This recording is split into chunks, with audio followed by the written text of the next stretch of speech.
ससुर जी कहा था हम आज बाटे है विदाई कह देता ना बेटियों का अपने। अब सांझ होत बेटवा ना, कल विदाई करब। सवेरे हाँ सवेरे विदाई कह देब, लिया जाए आराम से। ठीक बा। नाम भर दिन होत है, हम देखी खानवा भा होई ने, चला खा लिया जाए, सोवा जाए, सवेरे फिर विदाई होए। देख ला।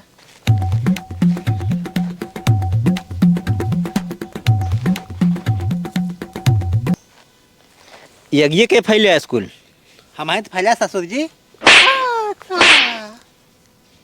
पगला ही है का? आग बटोरा पहले, खाना खाए बाद ताप क्या हो जाए, कुल बुतवा देता है तो।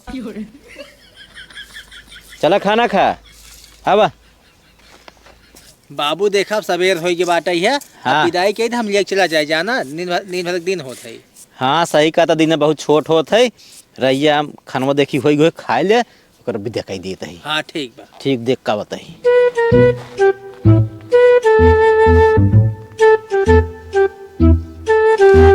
इके बटोरे से बाबू हम बटो देता हूँ। अब का है मारत बाटा, हम तो बटोरे ही है। पागल है, संझक बटोर यत खाए के बाद ताप यत है, सवेरे ने का फैलाए के झुराई जाए, जो ने को आगो बुत जाए, चल काम कर जात है। आइए है फैलावे का कुल बटोरी, हम गए का फैला के बटोर देहन, बड़का सहूल लगाए हैं। चला खाना खा विदाई करी।